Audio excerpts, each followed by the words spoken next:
go live at once. Starting right with a burp. Beautiful. It happens. You're not the first and you won't be the last. Even to women.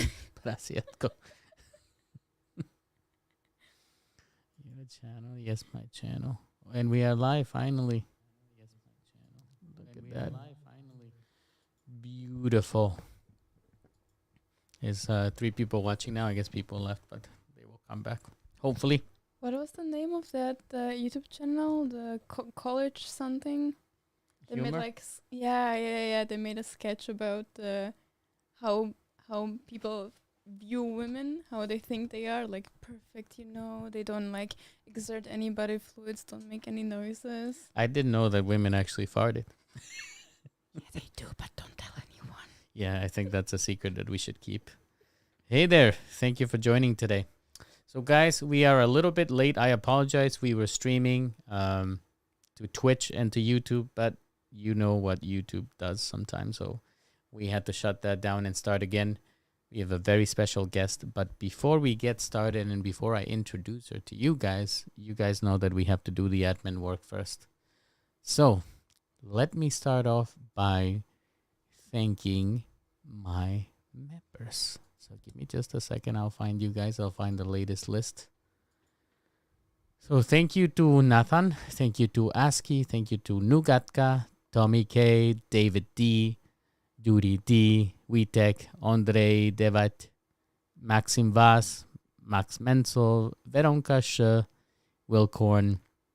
I actually ran into Wilcorn at H&M. Really? Yeah. Oh, that's so nice. It's hilarious to meet the people in the wild. Patricek Mazurovec, Vendo, Cynthia. In the wild, I love that. Sinister, Ludmila, Slavsky Laurent, and Memdev. Thank you so much, guys, for being there for the channel. Now, let me also thank my moderators. You guys do the hard work managing the community. So I have Evgen, I am Mr. D, Sasquatch, Mateo Boost, Nati, Lou Voitkova, Vendo again, Cynthia again, Max Menzel, Studio Moon TV, Beverly Thorne, George, Duklock, Roman Drevo, Patio, Ludmila, Pogi, and Dennis Menes. Thank you so much, guys, for moderating the channel. So with that out of the way, we always start the Something Po Anglicky podcast with the typical question of, for those people that don't know you, who the hell are you? I hate that question. Everyone does. Hey, Vendo. Yeah, because I don't have like a typical job, I can't go and be like, oh yeah, I don't know, I work at Starbucks or whatever, I used to work at Starbucks. I know, that's what I said. Yeah, but basically, if I would define myself through my work, I'm a model and content creator. And if I would define myself outside of work, that's very hard. So I'm going to be doing that very basically through my work. So actually, you still make a living through modeling and content creation? Yeah, or? yeah, in combination, basically. If I can ask, what's the split there of your time? It used to be mainly modeling, and now it's shifting more and more to content creation. For once, I'm getting older, and unfortunately, there is still a lot of bullshit in the modeling industry, especially when it comes to women. With age, men can basically do modeling however long they want, and for women, it's kind of, there's this weird thing where you have like your golden years in like your 20s. So that's between 20 and what? Oh, no, it's like 16 to like 22. That's kind of creepy in a way to have a 16-year-old model. Yeah, that's. I feel like it's getting a bit older, but like not fast enough. When did you actually get started modeling? Yeah, sorry to interrupt you. I just wanted to Yeah. finish my point, and then you have this like weird in between age where there isn't much work, and then it starts off for like old models again. So like 50, I wouldn't say it's old, but like you have those like silver years again. So there's a chance that But how old are you, if I can ask you? I'm 24, 24. and So I'm starting to feel it that I'm getting too old, quote unquote. when you're trying to get a new job, do they look at your age? Yeah, they do. And So there is a lot of lying about age. do you? I have to. But I mean, it doesn't make sense to me that I think that they should be looking for a look, right? Or the way somebody fits for the brand or whatever they want to accomplish. But taking age into account is. Well, it's also it's you have like the first signs of any wrinkles, and you're not smooth enough anymore, and it's yeah, I'm telling you, for women not much has changed. As much as we say that, like, yeah, diversity came into modeling, blah blah, but it's like the bare minimum happened. So what's up with all these companies that now embrace plus size models and Oh, that's great. I wish they would embrace petite models too. I feel like it has gone like wideness wise. Mhm. Like there has been some wiggle room, but for height, it's still very problematic for me. I still struggle with my height. That's why I model mainly in East Asia, because there my height isn't such an issue. But here in Europe or in North America, it's very much troublesome still. Like it's hard to find jobs. They don't look for models under 170 or 175 centimeters. it's like it reminds me of like Tinder for men What do you mean? because it's always an ongoing joke in for men on Tinder, like on Reddit and other Oh, the places. height? Yeah. Yeah, try modeling. Yeah, this is actually the first thing that I said to you that when I met you for the first time that I was expecting you to be a giraffe. Yeah, and then I come and I'm like super small. I'm 168 centimeters. 168. So actually, you are 1 centimeter shorter than me. Wait, yeah? I'm 169. And it's always a curse because, you know, when you tell people that you are 169, I even made a meme. It's like they see you as a midget. But if you say 170, it's like, yeah, it's normal height. Oh, that's so dumb. But the difference is like nothing, right? But Yeah. 169 is Yeah, like, but see, that's also the 1 centimeter you would like that would be lacking in modeling. Like they look for those like minuscule differences. and I don't understand it, to be honest, because there's like Photoshop. Like, I don't think there's a, First of all, plus for who you're making the clothes. Like you are making clothes for real people, then you need to have models that look like real people. Like you know what I mean? Not looking for that like 1% of people who might wear those clothes, but for those people who could actually use them. I also know that discussing this topic, you knew this would come because I know that in your 20s you were already talking about the fact that this is a finite profession and that you would need to find something else to do, right? Yeah. So mentioning content creation, how are you getting into that and how are you finding that whole world of content creators? What do you mean by finding it? Because as I get started, it's like doors open up and you get to Mm. meet people and all of a sudden it's been positive so far for me. So for me, I feel like a lot of things happened very. Okay, I don't know what just happened. Somebody's celebrating that Argentina won by the way. Congratulations to Argentina for winning the World Cup. Where was I at? About opening doors and content creation and Yes. So for me, I found that once you like pass a certain threshold, once you meet the right amount of people, and they have like a little like core group, Mhm. then from there it can grow. The issue for me right now is specifically my location. So like I've been stagnating a bit the past years because I moved to Canada and I make content in Slovak mainly. And then when I want to collaborate and be with people and like build that community, it's very hard because I'm so far away. And don't you think about expanding beyond Slovak content? Yeah, well, That's what we were trying to do with our podcast. I have a podcast with my boyfriend, and then Which you guys should watch. It's highly entertaining. it's called A Couple to Go. I was quite enjoying it. Just we need more episodes. Yeah, they are coming. They are coming now. The crazy after COVID work shenanigans are gonna be over, so we're gonna be recording new episodes soon. So tell me, how is it that you end up in Canada? My boyfriend is Canadian. So how did you meet? And I mean, I understand, but usually it's the guy that comes here. What, really? That's how I came in. Like if you meet the majority of the foreign men community, they came because of a woman. Not enough women taking initiative.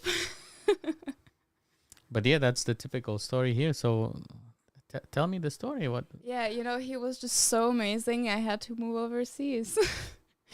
Well, his ego now. he's actually flying right now, so he's not even listening. But Here.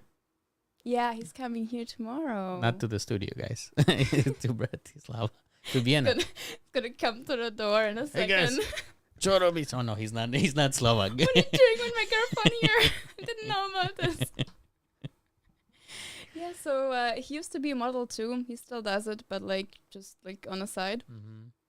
And he was in Milano for Fashion Week, and I was in Milano through a friend who was also a model, more for vacation, and he was that friend's roommate.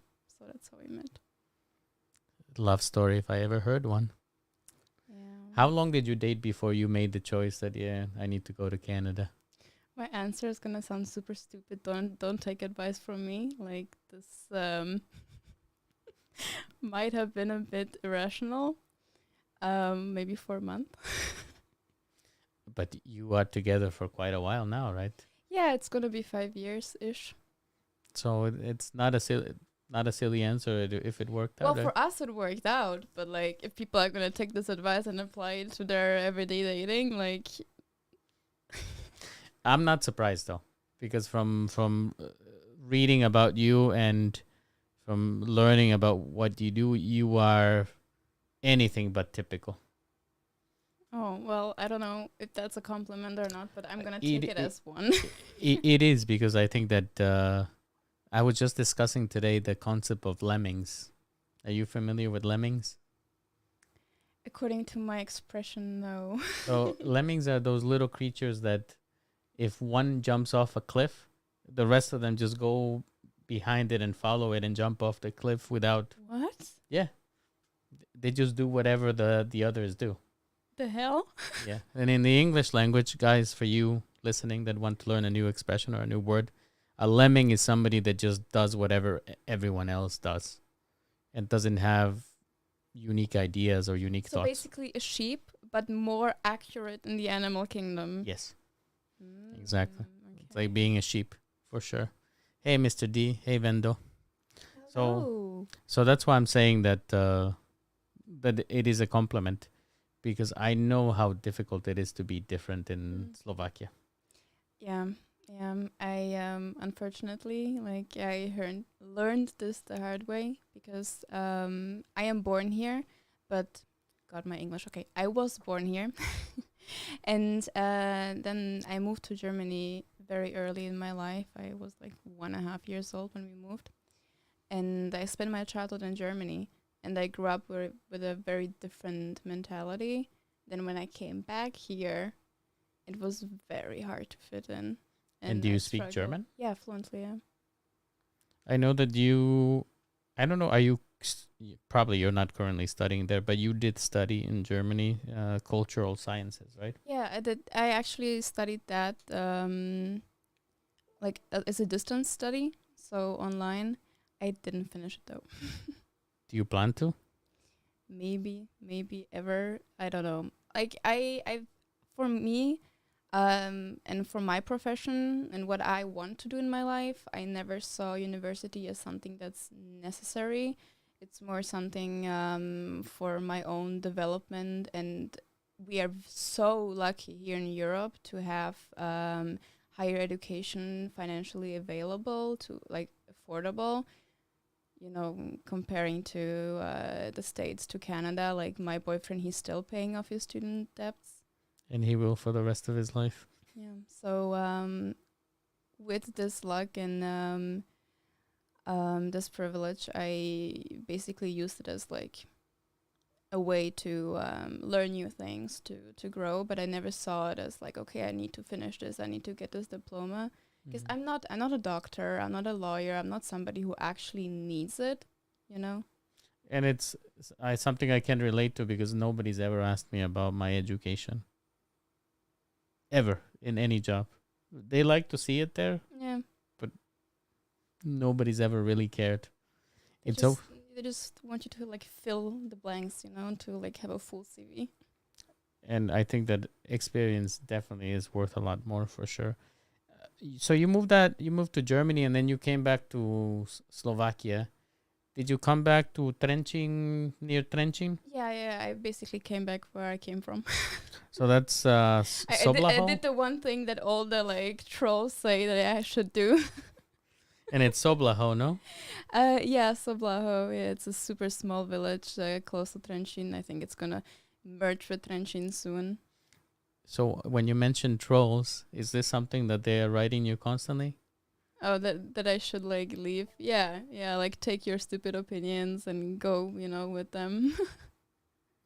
This is something that also I saw a lot when researching you, that you do get quite a lot of hate, but you develop a thick skin. Yeah, I'd like to think so. Sometimes it gets penetrated, but I think my threshold of like being able to handle shit is pretty high. And I mean, do you read every message that people send you, or that's impossible. I mean, I wish I could. Honestly, for my DMs, I wish I could, only to be able to see also all the good ones, because I want to be able to like reply to people, to engage with them, but I also don't want to spend 24/7 on my phone. Like my phone, like technology is my work already. It can't be also my free time. That's a smart choice, because you would, on average, how many messages are you getting per day? It highly depends on what kind of content I post. Like when something goes viral, like it gets flooded. On average, I would say it's, I don't know, like around 50 maybe. It is quite a lot to answer. I make the mistake of answering everything now, but I don't have 50 messages per day. I maybe have 3 or 4. But if I have a chance, I will do it. But I guess eventually it will not be manageable for me. Or wise. And like that's the thing. Like on one hand, you want to grow. On the other hand, like you can maintain only a certain feel of community until like a certain number. Like when you get too big, I feel like this gets lost a little bit. Like you can't interact with anyone anymore, and that's also why I don't want to be like so huge, like PewDiePie or Mr. Beast or whatever. Like I don't want to be that big. I would like to be bigger, but not in that size. What kind of content do you make? So I like to call my content basically like the no taboo approach to things, and that's pretty much like it sums it up, because I talk a lot about like societal things, a lot of women's quote unquote issues. I don't know how to phrase this differently. I think it's fine. People get it. And yeah, modeling is also part of it. I like to talk about it because in many ways, like many things that happen in the microcosm of modeling, it also is a good mirror of society, and like looking for those parallels there. What about when we're not talking about modeling, content creation, what does Natalia do? She rediscovered reading recently. That's not a big just one. for work, but for pleasure as well. I love movies. I love a good movie. I watched The Triangle of Sadness yesterday. Haven't seen it. Very interesting. Very interesting. What's the premise? Yeah, it's one of those movies that's hard to sum up because it's very like artsy. But basically, it starts with this influencer couple. He's a male model. She's an influencer slash model, and it explores their relationship. And then, in a bigger picture, through their relationship, societal classes. So they go on a yacht that they get for free, like, well, free, quote unquote. She does like some posts for exchange, but more or less for free. And then they spend the time there with a lot of rich people, and you get to know the stories of the people. And it's a criticism on class, on the service industry, and then stuff starts happening on the yacht. Is it like a thriller? No, I would describe it as a black comedy. Okay. What is the name again? Triangle of Sadness. Triangle of Sadness. Is that on Netflix? I kind of pirated it. You mean you found it on a discount? Yes. Heavily discounted. I love those discounts. That quick Slava. I honestly don't like to do this, but with the fucking streaming platforms diversifying so much and now having so many of them, I can't pay for everything. Like, sorry, no. How many do you have? Currently 3. I have Amazon Prime, Netflix, and Disney. Okay. But I want to exchange Disney for HBO. Yes, but you should wait for HBO to join Discovery Plus. Oh, they're joining? Yes. Well, they're owned by the same parent company, right? Yeah. And I have at the moment Discovery Plus. Well, I used to, because the subscription ended from my parents, because you cannot get it here in Slovakia. But I love watching 90 Day Fiancé. I don't know if you ever heard of it. What? 90 Day Fiancé? No. Tell me more.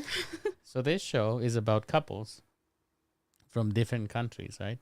And they always bring, in the US, you can bring your wife to be your fiance, either man or woman, on a 90-day visa. Oh. And they go through the whole process of figuring out if they will get married or not. Oh, okay. And for some reason or not, I'm obsessed with that show. Recently, I haven't been keeping up, but... You know which show I really like? The Ultimatum. Oh, God, on Netflix. It was so stupid that it was great. I don't know what they were expecting. Yeah, you want somebody to marry you, but yeah, go and date. Oh, no. What's even better is the show called Marriage or Mortgage. What? And like this is like we're going down a very dangerous rabbit hole here. But a good one. Okay, so what is this? It's a show where a wedding planner and a realtor, they kind of like fight for the goodwill of the couple. They're trying to persuade a couple to either get married or buy a house. And then both stupid things. And then the couple, has to decide. So are we getting married or are we buying a house? So this is our budget. What are we going to do with it? Waste it in one day or invest in our future? God, where are we going as a society, guys? Like this, and this is the moment that he realized that we're going to become extinct. Hopefully we do by a meteorite. I feel like I have that moment like every day. But this is something that happens quite often, and maybe I'm just judgmental, but whenever I hear any of my friends that they want to buy a flat or a house with a boyfriend or girlfriend, I'm like, are you stupid? Like, can you imagine what happens if you break up and then you got to deal with all the stuff? Like, it's such a risk. Yeah, you need to be very sure. Because at least with marriage you are protected, right? You can go to courts, but what can you do with? Yeah, but do you wanna spend like the money that they have, like the budget? They have to spend it. Yeah, they have to spend it. So it's a big enough budget that you can get like a down payment or a wedding, and it's not their money. It's their money. It's their own money. But then they can choose not to spend it. Or what is the point of going on the show? I think that they get like some things for free because they get the wedding planner or they get help with some real estate. But yeah, What would you choose? I think in that case, first of all, I would not go on that show. Too late, you're there But already.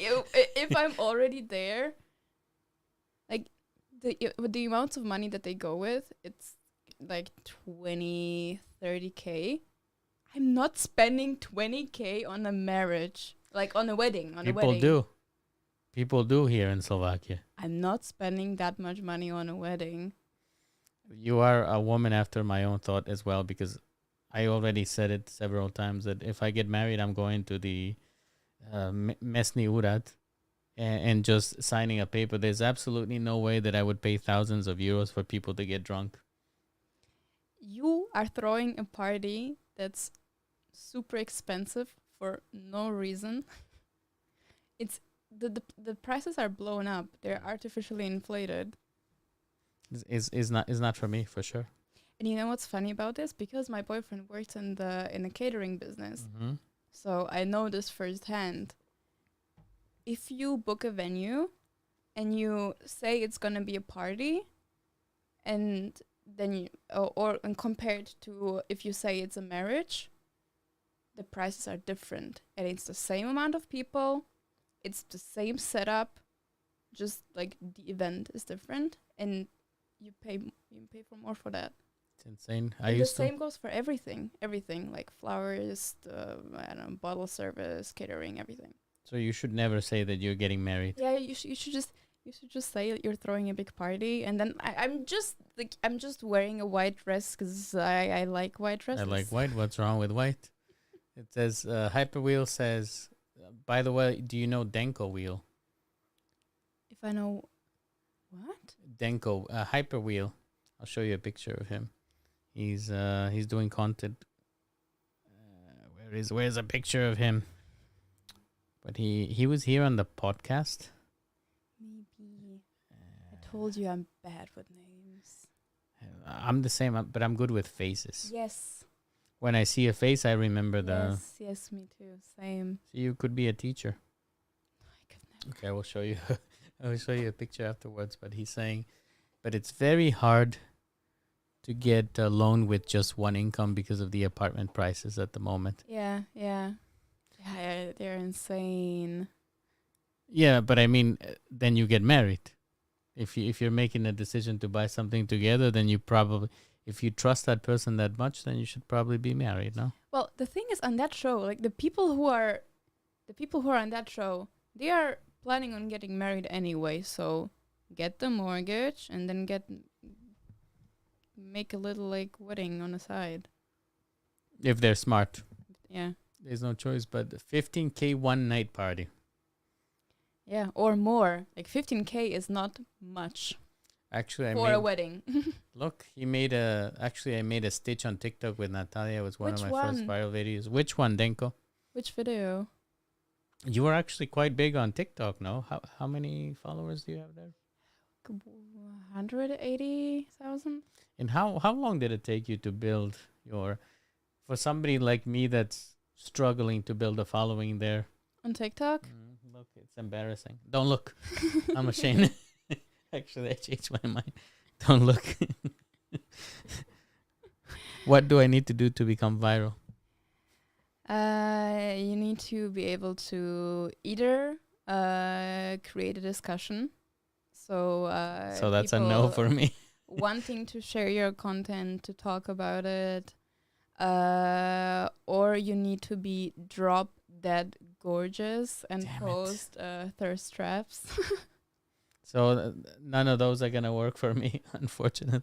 But I do have one very successful TikTok about voting. Ah, yeah. See, controversial topic. It shouldn't be, but unfortunately it But is. I put the caption, "Don't be a cockot and vote," and you'd be surprised how controversial that is when people don't. They like to complain, but they don't like to vote. Yeah. He posted the link. So let's see, Denko. We're gonna check out your. For those of you listening. Oh, this one. Okay. dávajte pozor, čo vaše frajerky pozerajú na internete, lebo na to môže veľmi nepekné doplatky. No, zlaté, nechali schováš. Kokos. Oh, that one. Yeah, I saw Fuj, that. fuj, I saw Dank. that. I found it actually funny. That one was funny. There were stitches to this one that were really like fucked up. Like, we wanna know. Like there was this one guy who was like he was holding his son and he was making fun of it, and his kid was like 3 years old. That kid is gonna sue his father when he grows up. And then there was a lot of people, you know, vomiting in the toilet because I'm talking about something disgusting, because periods are disgusting, blah, blah. The only thing that I've said it many times too, this is one of the things that I always say, is I wouldn't be able to manage because I hate blood so much. Like you having a period? Yeah. Being a woman in general. Like, I can't imagine, like, I cut my finger and it's like the end of the world for me. But, you know, if you have it most of your life, I think you would get used to it. I don't know. Because, like, for example, like, I'm a diabetic and I have blood taken out, like, every few months. Okay. And still I cannot get... I mean, it's not the same as monthly, but it's often enough that you should get used to it. Maybe I have a phobia of blood. Yeah, maybe you do. What is the etiquette? Or actually, if you want to be... I guess not educated, but a good man during that time of the month, what is the right approach? Because I think this is something that we fuck up as men. Oh, yeah. Yeah. Unfortunately, you do. But we don't know. Yeah, and that's why I think that we need to talk about this thing more, because it's always happening behind closed doors. When girls are taught about it, if they are properly thought about it, then it's like we take the girls away. We're gonna talk about this. This is just a girls' issue. The guys don't need to know. I still get comments under my videos that like, oh, I'm destroying the like magical mystery of being a woman. That, like, this is something intimate. Not everybody like should know about it. And I'm just like talking. I'm not showing my own period to people. Like, I'm not like, you know, vagina front and like standing there bare naked and like, you know. That would be controversial. It wouldn't be even allowed on social media. Maybe on some sort of social. Do you think there's an OnlyFans for this? I'm 100% sure that there's a whole community of like people that love this. For like, sure. Most of my content, it's just me talking about it. There's one video I did where I was more explicit, but the rest of it is just me talking about it. And that's already too much for people. That's the video that got you shadow banned, right? One of them, yeah. So you've been shadow banned more than once? Yeah, because every time I'm talking about something that just mentions the word feminism, I get a lot of men, unfortunately, who feel attacked and then report my account. Do you feel that that's because your content is targeting like Slovakia and people are... I think so, because I think that what's acceptable, quote unquote, here, it's not the same as it would be in English speaking countries. I think there is the role division is significantly clearer here. There's more the traditional view, and overall the word feminism is just used as a swear word here.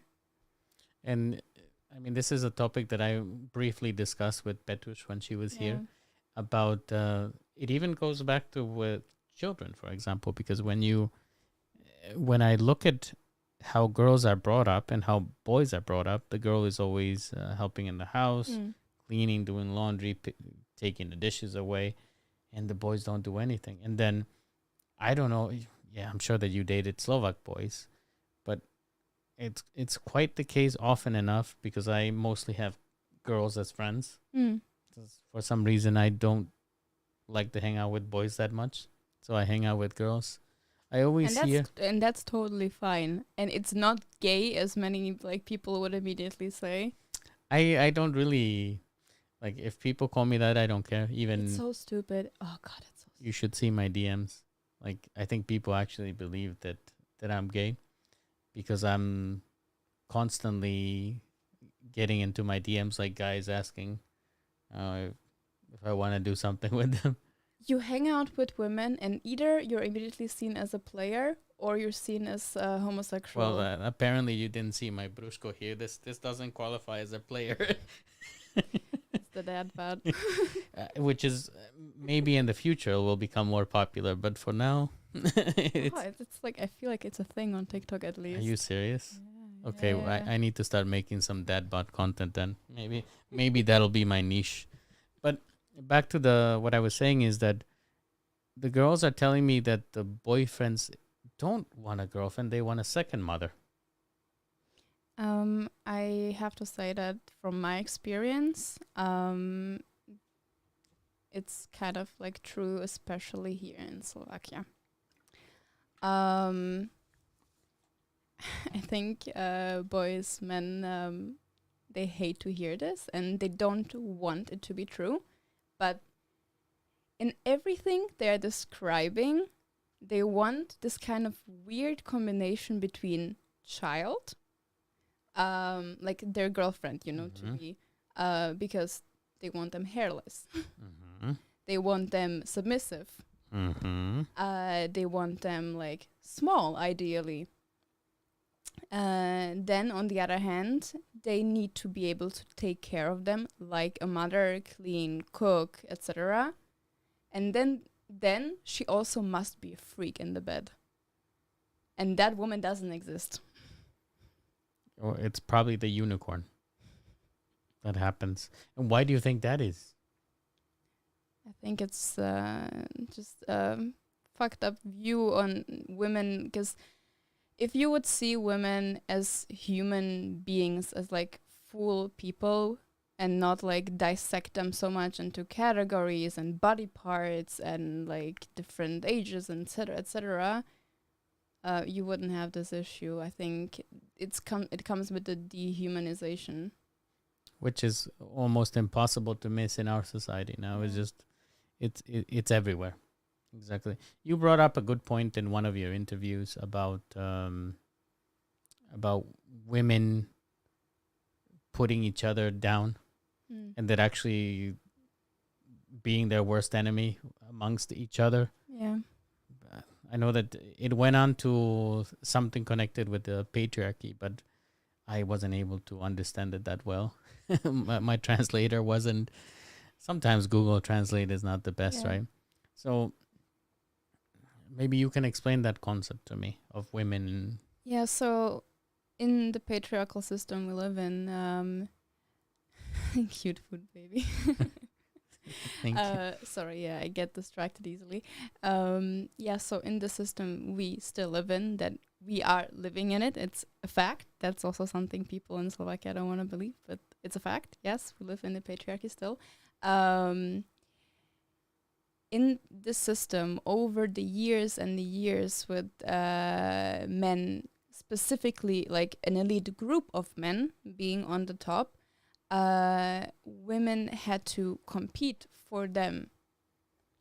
And this competition, I think, still exists in how we behave towards each other and towards ourselves too, because we are constantly trying to outperform the other person, and also like find like better us, but in like a toxic way, like always see like the faults, not what we already achieved. And I think this is much more I think this is an issue actually for everyone, not just for women. I think the whole patriarchal system, the way it's set up, because it's not like men are on the top and women are on the bottom. It's a small group of men that's on the top, and then all the rest of the men are like slightly over the women, but still, yeah, they are nowhere like close the top, and it puts us all into this like competition mindset.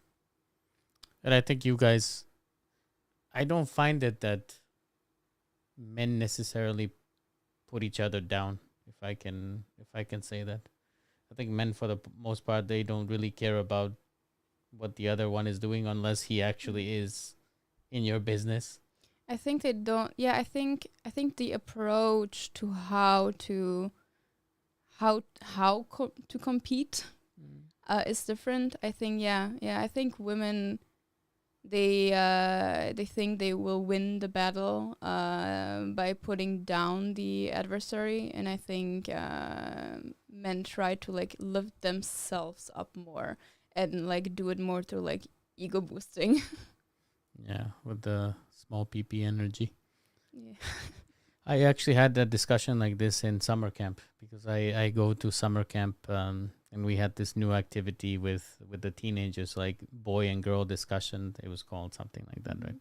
Where they would bring up their own topics. And one topic that really stuck with me was about how even in a joking way, girls are putting each other down. Like they call each other Yeah. kurva or stjetka or these type of things. And they say it's just for fun. But I always, as a person who really look, I really like to understand how words Yeah. have an impact in Yeah, I think in your language life, matters. right? Language matters a lot. Like just in the way we talk about rape, for example, we never talk about we when you see headlines, we always see headlines like, oh, this and this many women were raped. Yeah, raped by who? By a ghost? No, like mostly by men. Mm-hmm. We don't mention the perpetrators, and that enforces this view of like victimhood and like then victim blaming and etc. We don't talk about like the root of the issue. And it's completely different to shootings, for example, or mass murders that you always hear about who they are and their whole life, right? Don't know why they are so evil Yeah. and stuff like that. Yeah. And then you don't talk, yeah, exactly. Then you don't talk about the victims. And this is so weird. Like this is something I also noticed, and I still kind of like trying to understand it. But I think from from what I like read so far, etc. Do you know that any of them?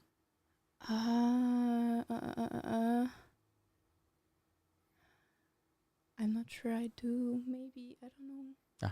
Doesn't matter. Not close enough. I think that when it comes to rape, because it is a nasilný. How do you say that in English? Hey, translators in the chat. Nasilni. They will tell. Violent. Okay. Yeah. So. Violent. Yes. Thank you. Hi, Erica. Hi, Abusive. Anthony. Yeah, violent, abusive. It is a violent, abusive act, but it's also sexual. And I think because of that one component, it's often fetishized. And I think that's why we talk about the victim so much. It's definitely. But we talk about them in the wrong way too, you know? That's what I know that it is like a search term. Yeah. When people are looking for pornography or things like this, it is a term that's on the top usually. And there's like this weird idea in like the manosphere. The manosphere is different different groups of men that have like very male centric anti-woman philosophies, like incels. Pickup artists. Now I'm starting to educate myself on a group called Men Going Their Own Way. It's men who want to completely avoid contact with women. That's like a higher level of incel. No, actually, incel blames women, right? Yeah, the incel community blames women for like all what's wrong in their lives, and men going their own way, they are more afraid of women, and specifically of this one myth. It's a myth. It's not true. Of women making up rape allegations, and that the risk of contact with women in any way, it's just too high because she could like make up something and ruin your life. Yeah, well, that's just a higher level of, I don't even know what to call it. Yeah, I don't know. And in all of these forums, yeah, so the fetishization, oh my god, It's a hard word. yeah, that Fetishizing. of rape comes up, because many of these people believe that women secretly fantasize about being raped and they actually want it, which is not true. To me, it's kind of it's an interesting topic because I also was reading a lot about this, and the perpetrators don't really necessarily do it for the sexual gratification, but it's more about the power. Yeah. Rape is a power play, like play, not really, in the Yeah, in that no. fun sense, but it's about dominance. So to me, this, because then they talk about, oh, it's because you were dressed like this or you were dressed like that, but it's doesn't really matter. Have you seen that exhibition? There is an exhibition that's, I think they are going now from country to country, I'm not sure. But it's an exhibition of different pieces of clothing that rape victims wore when it happened. Never heard about it. And have they been in Slovakia yet? Or? I don't know. I don't think they have been. So maybe you will send me a But- DM with what it is, and I will look at it. I think it's called What I Wore or something like that. I think if you just type into there's an exhibition like this. Yes. Mm. There's also in a video version, like a best of Mm. of it. I think available on YouTube. And you'll see that it's not just crop tops and dresses. It's all kinds of clothes. It's also children's clothing, which it's a gut wrencher. And yeah. What is your opinion on the way kids are dressed and how they are meant to be older and in a way sexualized, which I find as a parent in the future, I always think about whether, I would let my kid be sexualized by wearing certain clothes. Yeah. I think this is a very difficult topic, and because I'm not a parent, I don't think I don't Me neither. think, yeah, Not I don't that I think know. I can speak about it as well, but I find it kind of weird how there is this thing of dressing children like little adults, basically. I had this experience during summer. We were in Croatia with my family, and we were on a walk, and there was this couple with their two little girls. I think they were like 4, maybe 5 max, and they looked like shrunken versions of Instagram influencers, like the big ones, but like the makeup made, hair perfectly styled, clothes, maybe some designer something. One was wearing a blazer with like a tightly like fitted like vest under. They were just going for a walk. It always bugs me. I don't understand. Let kids be kids. Yeah, and they, the way they were made up like a pretty adult woman, It's insane. Back to what you were saying before about the way victims are portrayed.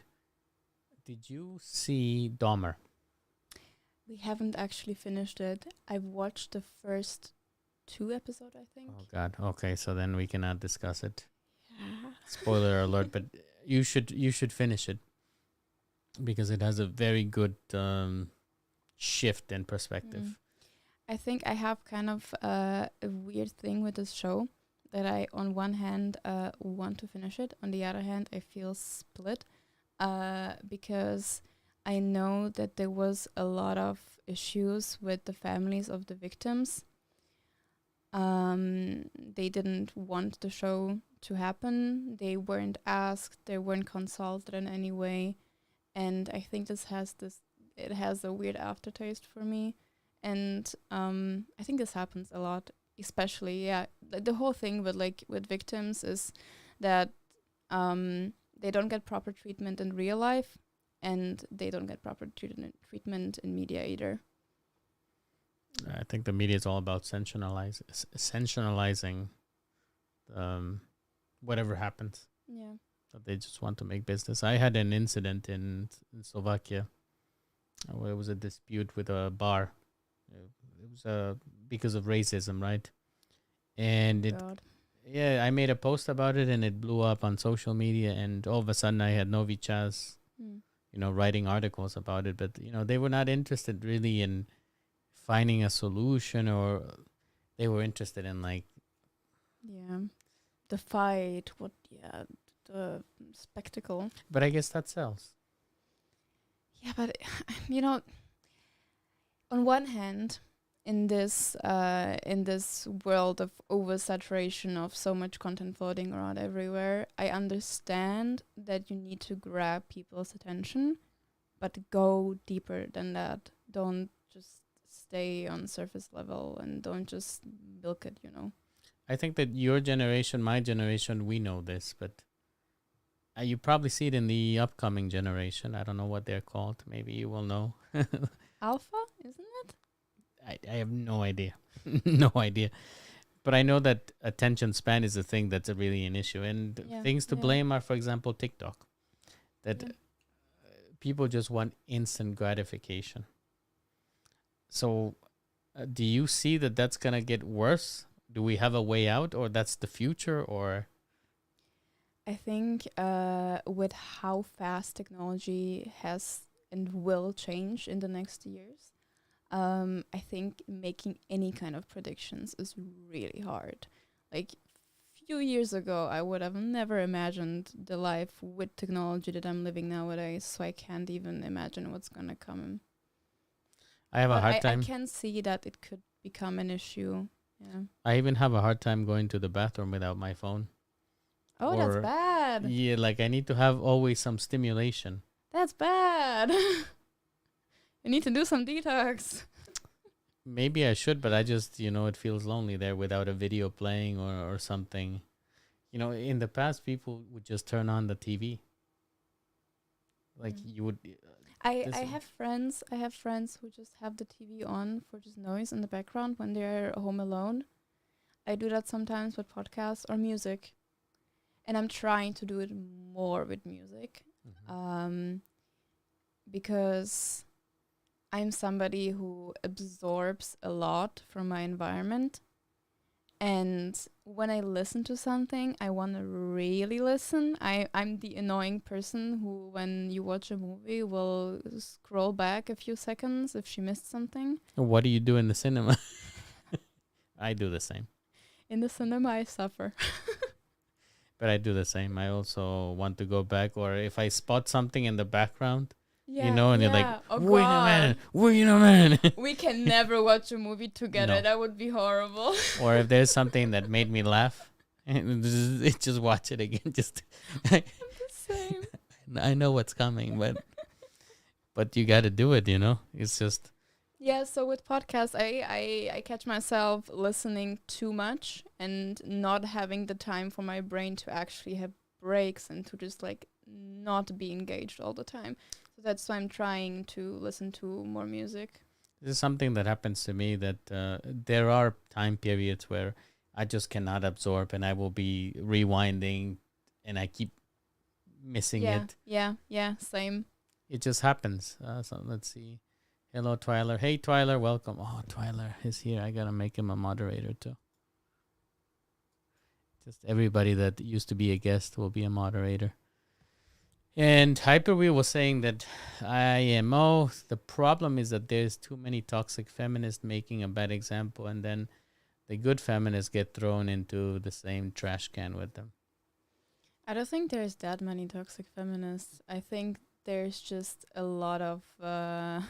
I think they're, how do you say it? Yeah, they are getting pushed into the spotlight. I don't think there's that many toxic feminists. I think it's just because it has that shock factor. I think those people get a spotlight, and all the many great feminists who are out there they are not getting the spotlight. I guess it's like PETA. You know, PETA is, in my opinion, one of the worst when it comes to stuff that they do. And there's so many good animal groups, but PETA gets all the attention. And I don't know if you follow them, but they kill a lot of animals. I follow them, and I have also kind of like a love-hate relationship. Yeah. My problem is mainly with they don't take care of the animals. They just collect them and kill them, most of them, which is, to me, insane. I don't think I'm deep enough in that. Better not. Yeah. I think then you would become sad about what they do to the animals. But back to the discussion with your modeling career. How did you get started? At what age? And how in the world do you end up in Japan? I secretly hate you so much. I don't. I'm just so jealous. Oh, you don't have to be. I do, because it's so expensive. Like, I don't want to go just for like, couple of days and not see anything. If I go, I want to like see everything. I want to go. But I'm gonna tell you why you don't have to be jealous. I don't wanna because I wanna boost how amazing my life is, but because when I'm there for work, so I don't actually get to see as much as I would like to. But they don't give you the chance to, for example, stay longer and sightsee or... What? No. Really? That's such a shame.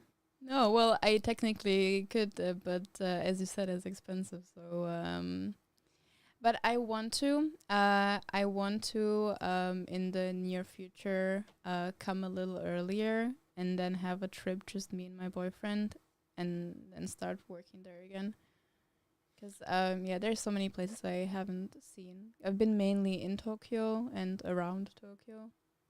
So what are some things that you really enjoy in Japan?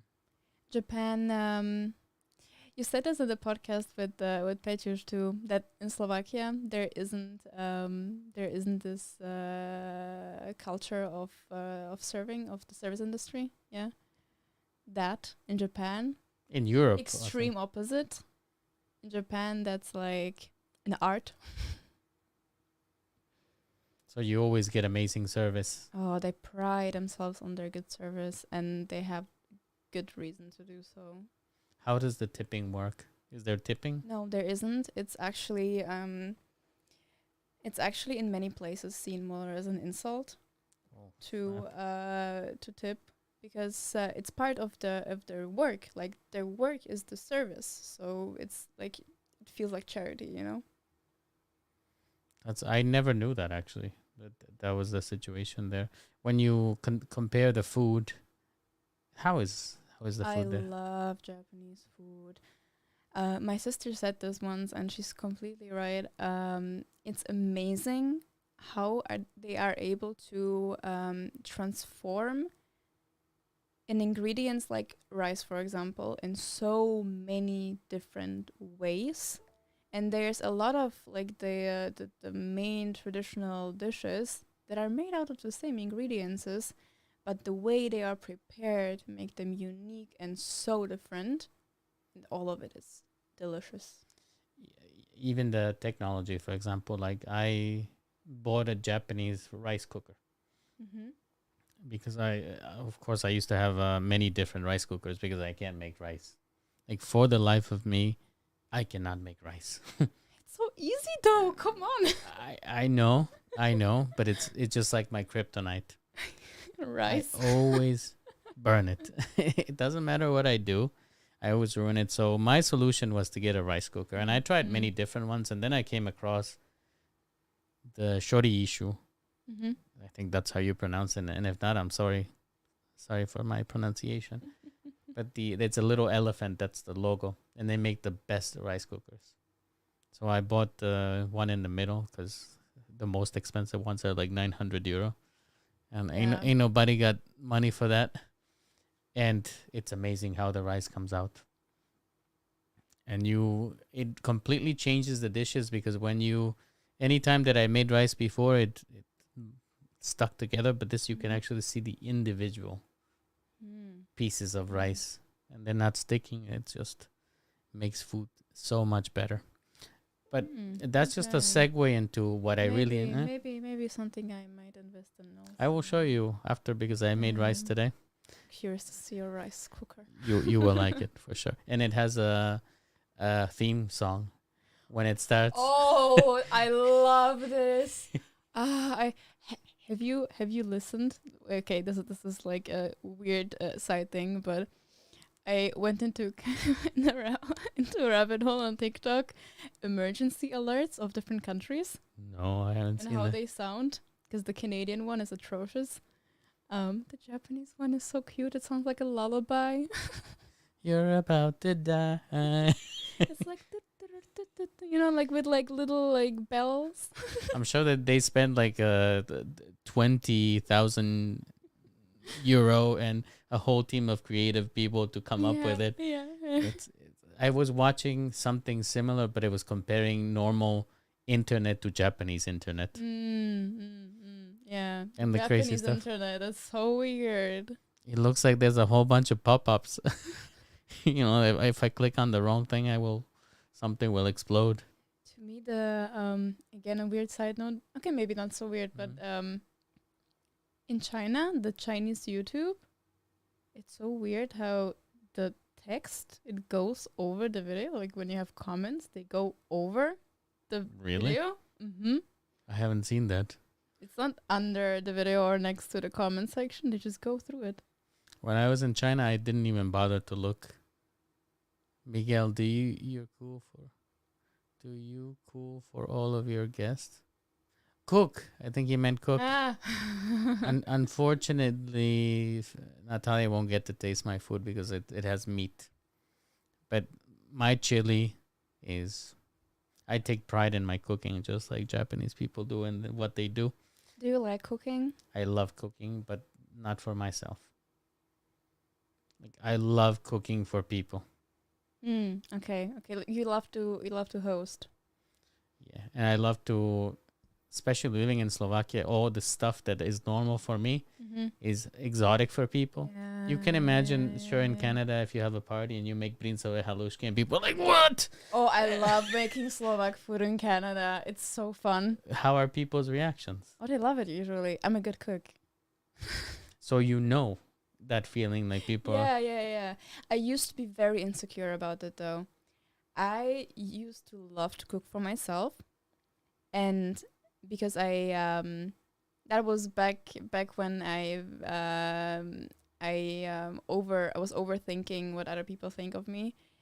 My social media presence helped with that. I stopped caring, but I was Yeah, exactly I the same. was so anxious about many things, and cooking being one of them. And then we had this friend of ours who went through some shit in his relationship, and I was making dinner, and then they came over, and they stayed longer, and we're getting hungry, so I just started making food for more people, and they loved it. And that was my first experience cooking for somebody, and I realized, oh, okay, I don't have to be afraid. It's fine. They're not gonna tear me apart. Yeah, I think as long I believe that there is a secret ingredient. Love.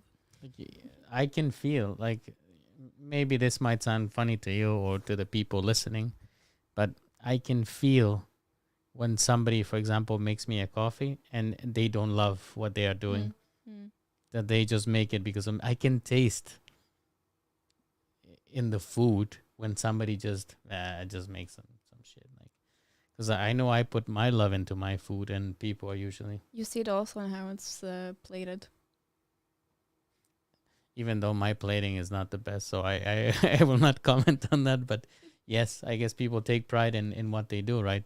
But I want to take that into segue back to the Japanese, because one thing that I'm obsessed with is this on YouTube. There's this, I think it's called Business Insider. Yeah. And they do why is something so expensive. Yeah, I know them, yeah. So you know that they always feature like Japanese things like grapes. Oh god, yes. And the art of fruit. Did you ever see these specialty fruits that are meant to be gifts and not eaten? Oh yeah, and it's in every supermarket. Did anybody ever gifted you? Like strawberries, for example, Yeah. are a big thing. Yeah, first of all, the price, it's 20 euros for 15 strawberries. And that's Maybe. probably cheap because I saw that one strawberry goes for hundreds of. Oh, it can, yeah, yeah. In like super specialty stores, yes. I'm talking about supermarket. You go to supermarket if you want strawberries. That's the choice you have. Man, that's expensive. I guess I would never eat strawberries. But they don't do that with every fruit. It's just some fruits, and I think it's a combination also with with like what's local and seasonal too. Mhm. So when you got these gifts, did you eat them or did you just look at them? You ate them. Please tell me you ate them. Of course, yes. You're like, oh, thank you. I will cherish this for the rest of my Yeah, life. but like, what are you supposed to do with it? The I strawberry look will- at it. Yeah, until it goes bad. I was looking that, for example, a honeydew melon can cost, I don't know, thousands of euros. But I love the care and all that process yeah. behind it. It's real love for what you do, which Yeah. which I don't know where else that is found. I feel like the one thing that describes Japanese cuisine so well and it sets it apart from other places is that they bring out the best in every like the essence of every ingredient. It's not so much about like putting a lot of spices in there and a lot of ingredients, but getting something that's good quality and then just preparing it to perfection. Like the natural taste of the ingredients. That's first.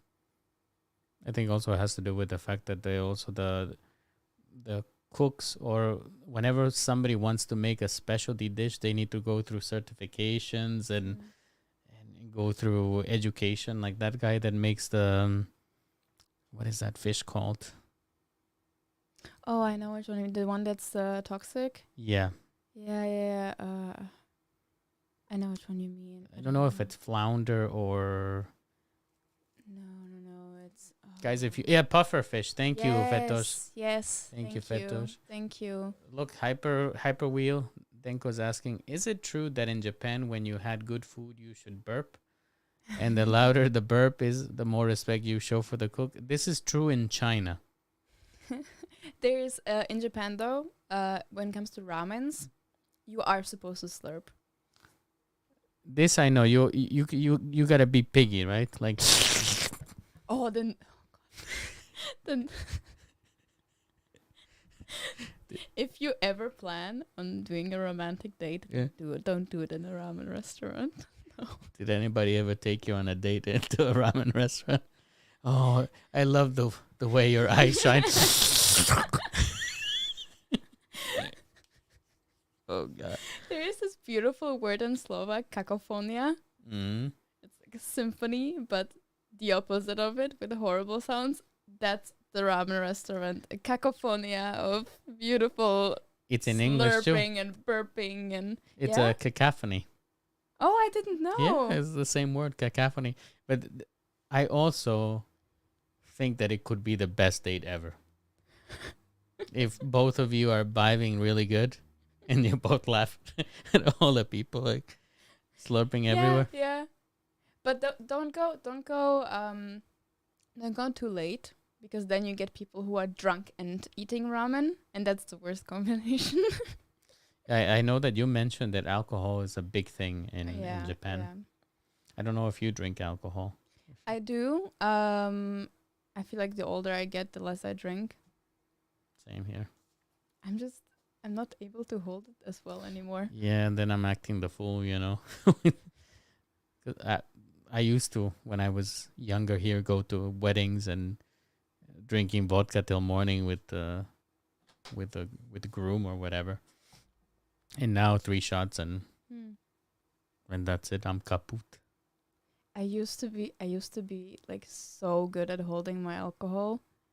People were astonished, where does it go? You're so skinny. you also women have lower alcohol tolerance.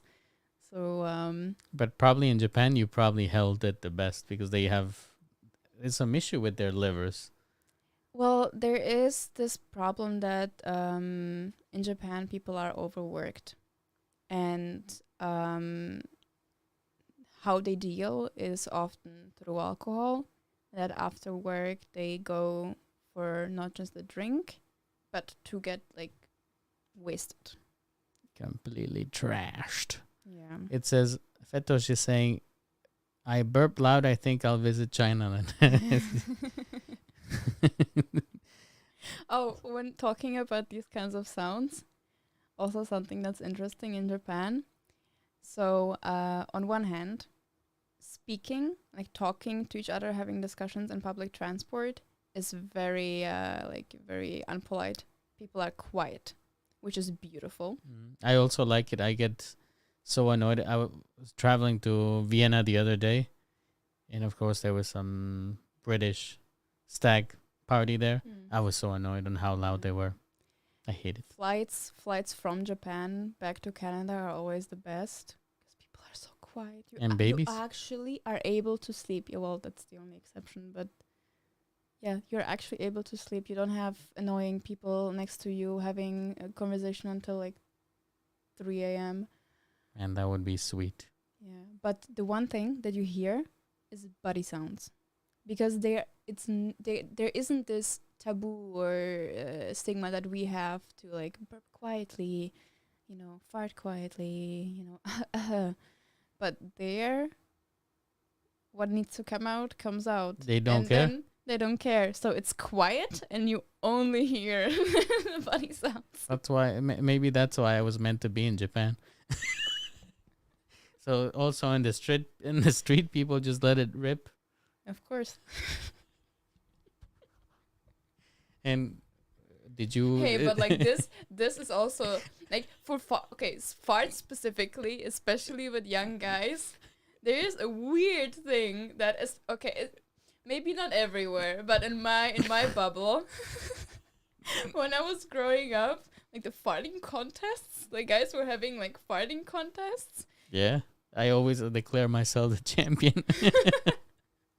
There's a funny Japanese video actually of the different moves. Have you seen it? I must show it to you. So for you guys watching at home, I'm gonna show that video where I'll post it in the chat as well. Yeah, this is the one. Yeah. Have you ever seen it? No. What? It's going through the different motions. How to dissipate it.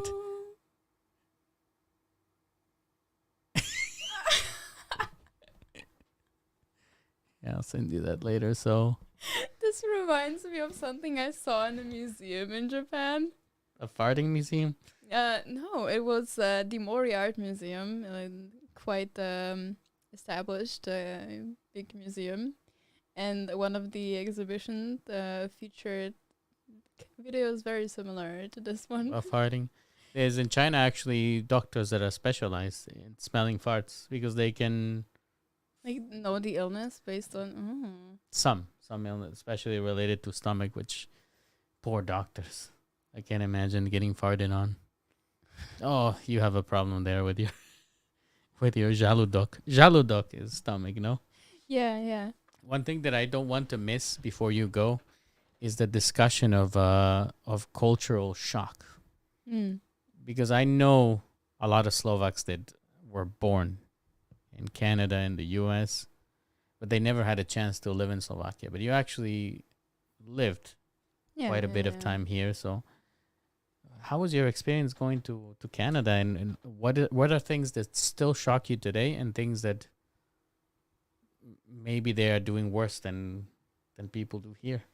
So the things that maybe most people would gravitate towards, or that would shock most people, didn't shock me as much because I grew up in Germany and because I traveled also other countries.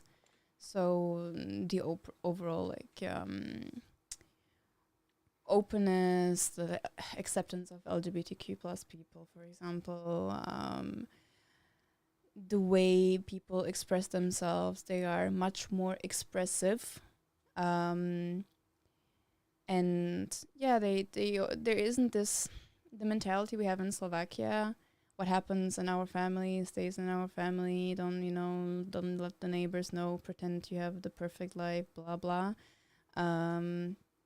That isn't as big in Canada and also in other countries, like in Germany, for example, where I grew up. In Japan, in the contrary, that's really also an issue. It's the same. Yeah. So for me, this, for example, wasn't really a shock. It's in many ways very similar to just Western Europe. One thing that was a big shock for me, though, especially because I grew up in Germany, was national pride. In Slovakia, national pride comes up always during the ice hockey cup, and that's pretty much it. It's true. In Canada, it's all year round, every day, and especially where I live in Quebec. And that's the one part of Canada that's French. And because that's the only French, like more or less purely French part, they take huge pride in it. Similar to like in the States, there were like American flags everywhere, right? Yeah, but it's it really depends where you live. Okay. Because there are people that are deeply like America Yeah. first. But my experience growing up, especially like in New York, is that people are extremely proud of where they originally came from. Like, so people are like, yeah, we're Italian American or we're Irish American. Yeah. That did change a little bit though. After 9/11, it became more like, yeah, we're proud to be American and everybody has the flag. Yeah. But prior to that, it was people were pride of their heritage. The fact that you sing, like you still sing to the flag, or what? You pledge allegiance to the flag. That's still happening Every right? morning. Yeah, this is done in school. What the heck is this? It's so culty to me. Yeah, it is a bit. It's But very like like a cult. it's like, did you ever go to school like in American high school No. or maybe German high school is similar where you have announcements Like in the morning? what? So this is your typical school day in the US, right? You have your schedule of classes and then you have something called your homeroom. This is where you start your day. It's always your homeroom teacher. It's a certain subject. It could be science, anything. Your homeroom teacher could be your math teacher. And that's your first class of the day. At the beginning of the class, there are announcements. So this is where they have on the PA system. And a PA system is like you have for for alarms here in the villages. Those loudspeakers. And they announce, okay, today there's going to be a game. There's going to be a meeting of the chess club or there's going to be a football. Yeah, we don't have that. And at the beginning of that, there's the Pledge of Allegiance. So it's like, I pledge allegiance to the flag of the United States of America and to the republic for which it stands, one nation, indivisible, with liberty and justice for all. And that's every morning in every public school and probably private school as well. Yeah. And you put your hand over your chest and you recite it. And then you put your hand down and you're like, yeah, what a piece of shit. I think that we don't think about what is behind it. It's just routine. Because when you think about the words, like, because I know the text, and when you think about the words, it's not true. Yeah. But again, this is just like something that you just do. Yeah. And Yeah. and I don't think there's anybody. Well, maybe nowadays I think that there would be kids that would refuse to read the Pledge of Allegiance. And actually, it's even a big honor when they call you to be the one to read it. They take you to the office, and then you're the one to do the Pledge of Allegiance in the PA system. So, but maybe now people would be like, let's not do that. From what I at least observed, and I feel like this is very similar in Canada too, is that on one hand, having a certain amount of national pride, gives you this feeling of community too, right? So I think it's to a certain level it's okay, but I feel like especially in the States and Canada, it's too much to a point where it clouds the view you have of your country and of the history that happened as well. Certainly in the U.S. for Yeah, sure. in Canada too. Like especially in French Canada, people actually think that the French colonizers were good, and it was Really? only the English ones that came and fucked shit up. Probably they I were know just as so many people, and even in museums, you see this bias. you see it in education in the U.S. For example, I studied history, Mm. and in high school history, basically the U.S. did no wrong. Yeah. But then once I got to university, I found out so many horrible things. Like, give you an example. In my parents are from Guatemala. In Guatemala, the U.S. what they did is in the 50s they went to Guatemala, and they just took people from Guatemala, native Guatemalans, like indigenous people, and they experimented on them. They gave them syphilis and all these STDs just to see how they, and not curing them. They just gave them Yeah. the disease to see what the disease would do to the body. I heard And about things like this from other countries too. yeah, and this is the kind of thing that you don't learn in school. You don't learn about, like funding dictators. Again, I go back to the example of Guatemala. Guatemala elected their first democratically elected president in 1956. Arbenz was his last name.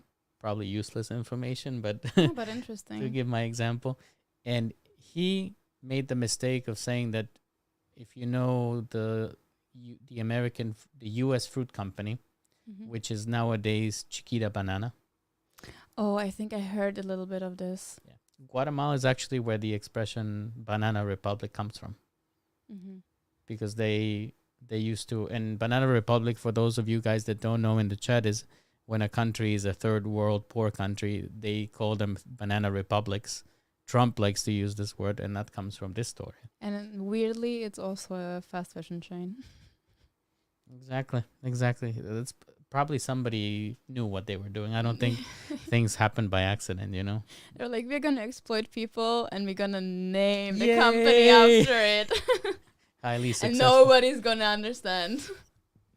And probably people still don't, but he made the mistake of telling those people that, because they had land everywhere in Guatemala, and he said, guys, you're not using this land.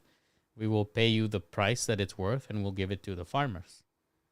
And they just couldn't have that. So the head of the company, fruit company, his brother was the head of the CIA. Oh shit. So they basically, what they did is they started a coup in Guatemala, and they installed a dictator, and the president had to flee. And then there was a dictatorship for the next, I don't know, 20, 30 years in Guatemala. It always makes me think about how Latin America would be different if Oh yeah, for sure. if the U.S. Yeah, wasn't messing yeah. around with them. Yeah, for sure. There's like there's so many countries where they have their fingers in it. Yeah. So yeah, that's a thing that whenever anybody complains about immigration, I'm like, well, if you didn't mess up Guatemala, I wouldn't be here. Also, you kind of need immigration because your own population is not growing. So the only way you have populational growth is through immigration. So, Actually, one of the side effects that would be beneficial for Slovakia from the war with Ukraine is the workforce yeah, that's coming to do yeah, the cleaning and all these fast food jobs. Because it was difficult to find those type of employees. Now people don't want to do that anymore. yeah. Of course, yeah.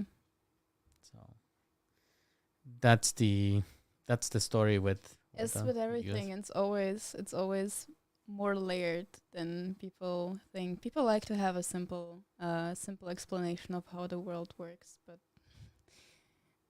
nothing is as easy.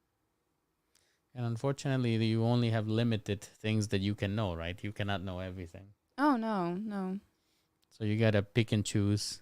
When you mentioned before that you went back to reading, has there been any book that has really opened your eyes about something? you would share with people? So I would I shared these books on my social media already so much, but I'm gonna plug them here too. Please plug them because this is your English Wikipedia. Yeah, so actually two books. So for the people who more like broader historical information and how it relates to nowadays society too. So Sapiens is a must read. Who's the author? Yaval, I'm telling you I'm horrible with names. We will share it in a story. Yaval something. Yaval N something. Oh god, this is embarrassing. We actually, there's Yeah, please we look have it we up. have Google. Like, what is wrong with Yeah. us? It's called Sapiens. Sapiens, yes. A Brief History of Humankind. Oh, that's Yuval Noah Yuval. Harari. Yes. Harari. And so this is part of 3 books, basically. And one talks about history and how it relates to nowadays society. The second one is 21 lessons for the 21st century. And then the other one talks about the future and possible futures. And I'm still, haven't read the other ones yet, but I want to. Great book. If you hated history, still read it, because the way it's told, it's not just an encyclopedia with information. It has really good storytelling that ties it together. So a really good read also if you want to better your English. It's not super difficult. Like the English it's not like academic high level of English. It's very well written. And then the other book that opened up a lot of things for me and changed a lot how I approach certain things, and kind of was like a eye opener. And that one is more information dense though, so it's a heavier read. It's called Invisible Women by Caroline Criado Perez, I think. Let's double check. Yeah, Caroline Criado Perez. Oh, she's a Latina. Yeah. So it's Invisible Women, and it's about data bias and how data in different fields of work in our society is biased, and how it has real life impacts on women and on minorities. Yeah, we struggled a lot in the previous company that I was working in, because it was something like 75% men. There was no female representation. Their excuse was that it's mainly programming jobs and IT, and I'm like, well, go to the universities, make women want to study these things, right? Yeah, exactly. And also it's about the way that you portray jobs, because quite often when I talk to young people, I'm 37 years old, so you can call me Uyo already. When I talk to young people, they're like, oh, I don't want to apply to these jobs because the description looks so complicated. I'm like, no, for this job, you need to have these skills and you're going to be fine. But companies like to... Oh, they like to describe the simplest thing in the most difficult way possible for no reason, only to sound important. And it intimidates. Yeah, that too. Especially women from joining like these jobs in engineering. I cannot forget, we need to do a couple of things. First, we have to take a picture for my wall.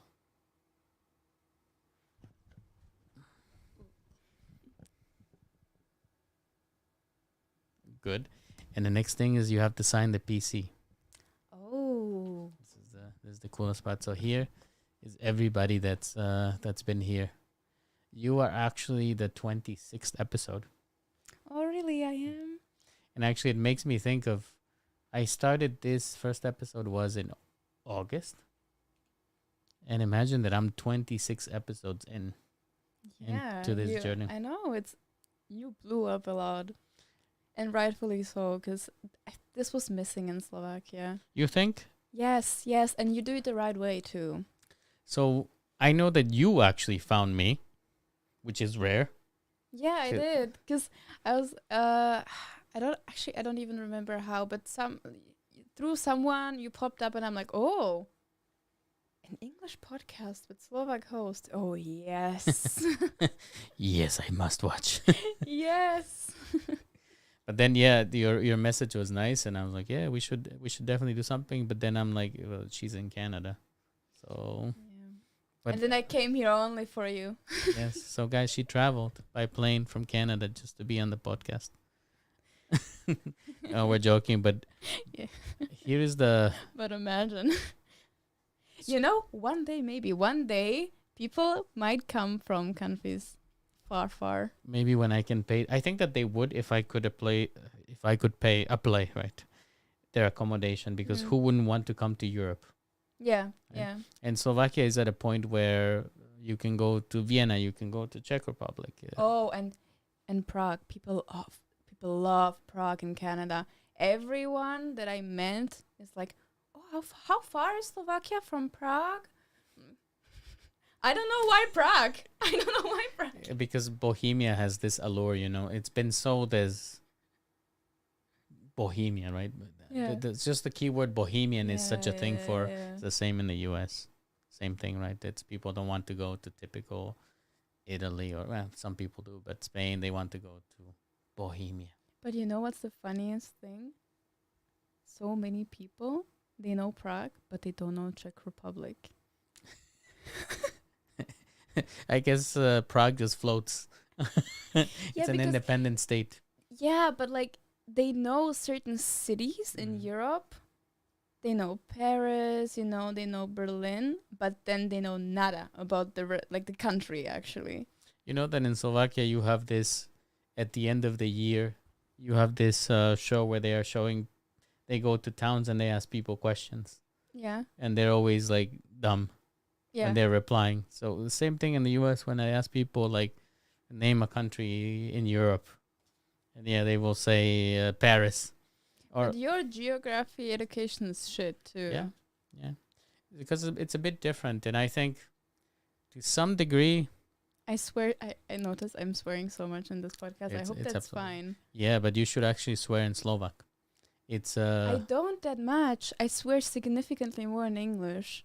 and that's a shame because English swearing is so limited. It's not creative. Do you know a bit of Spanish at all? Not really.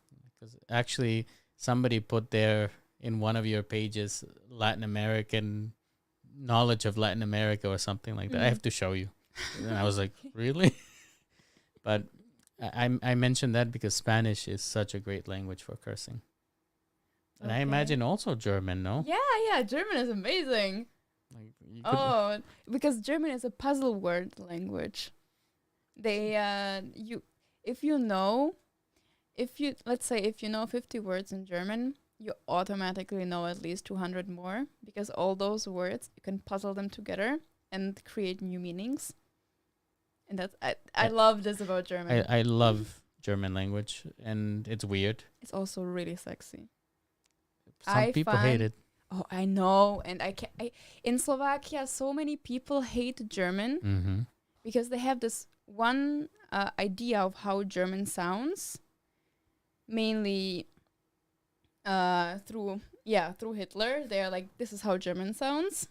This is how every German speaks. And then there's a lot of, based on that, a lot of comedy that parodies German the way Hitler spoke it. I have to Yeah. admit to you that I'm guilty of that too, because I don't speak German, but then every now and then I will make up my German words, like I don't know, I'm watching a German show or something, and where is my Unterwehr, ja? Oh, that's good though. but that I just made up Unterwehr as Yeah. underwear, but what is the Yeah. word for underwear? Unterwäsche. And I just made Unterwehr. Just for the hell of it, so I'm part of the problem. There are some accents in German, some dialects that are nasty though. You have to tell me about them, but we cannot forget about signing the PC. Yes. So, hang on a second. I need to change the camera so people can see you do it. So it really happened. Right, where is the camera? Is it here? Maybe this one here. Oh, Insta camera. There it is. But let me point it at you.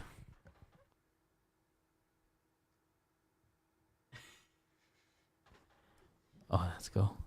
And look, I'm there in the bottom looking.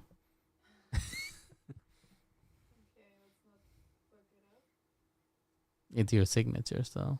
Yeah, but do you know the feeling when you have to sign something Yes. and then you're like, oh wait, you completely forget how life works? It's the stress of podpisać. You signed already? Yeah. Where? Here. Very nice. That's next to I'm gonna give you a little heart. Evolution. Please do. I like hearts on my PC. Do you like the doggy that's on the CPU? Yes, I do. You know that meme? Yes. I don't know if people can see it, but thank you very much. Thank you for signing that. Let me go back to the normal podcast. Okay, just a couple more questions. Are you still okay? Yeah, Yeah. I'm enjoying myself. Very good. You mentioned that nudity is a natural thing. And I know that this goes back to your experience dancing. Oh, maybe this is where the Latin American stuff came out because you were Yeah, used to be a maybe. ballroom dancer. Exactly, because I used to do ballroom, and part of ballroom is Latin American dances. And my question, you mentioned that you became, I guess, a little bit desensitized to the impact of nudity because you did it in front of people, like, and it was normal to do it, right? But Well, to clarify, I did not like my dancing was not stripping, but because we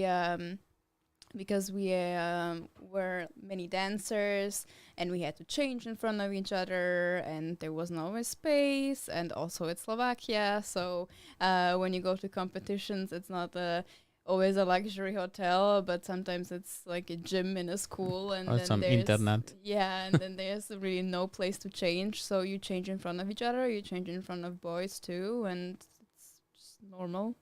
Yeah, and I wanted to ask you about this because I've read also about this topic, and I also think I tend to believe that between, like, in a relationship between a man and a woman, when you are naked all the time in front of Mm. each other, it kind of loses the excitement of getting naked with each other. Does that make sense? And what is Yeah. your opinion on that? Yeah, that's a good question. It's a tough one because because sorry, I'm just gonna no switch worries. here. Because I'm comfortable with nudity doesn't mean I'm a nudist. So I don't actually walk around my home all the time naked. I also find it uncomfortable. Like, you don't have a vagina, you don't know what it is to sit with a vagina on different surfaces. No, It feels weird. I can't even begin to imagine, to be I honest. personally find it weird. Like, it's an opening. You're sitting with an opening on something. Like, imagine an open wound and you're like, minus the pain. And then you sit on it. I'm honest with you that I wouldn't be able to be a woman. I can't even imagine childbirth Yeah. or things like that. It That's takes, superhuman to me, too. but it takes a special kind of human to be a woman, I would say. Well, also, you don't have a choice, so. You do, but I mean, you don't for sure. But I think somehow somebody has to know, because if I just imagine that if I had been put in it, how would I be? Oh, actually, we forgot about the period thing. We need to answer this question because I think this is. Which one? You were Which one? asking how to be a good boyfriend. Yeah. I want to understand what is the correct behavior. So to me, I think a thing that's lacking in many relationships, especially the heterosexual ones, Mhm. is good communication. So you need to listen to your partner, and because every menstruating person is different. There is certain things obviously that are the same, but in how you experience pain and how you have there's a huge variety of different symptoms that come with it. It's Mhm. not just pain. And how the person deals with it is different for everyone.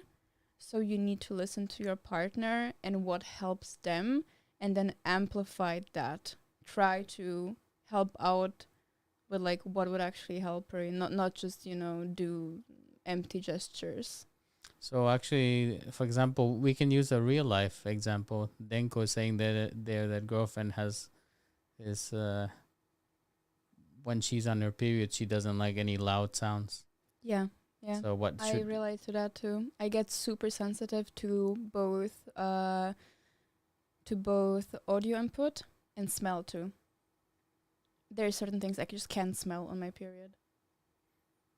so what is the solution there? Just to go away, or Well, yeah, I'm trying to create like calming spaces, because stress I have a very painful period.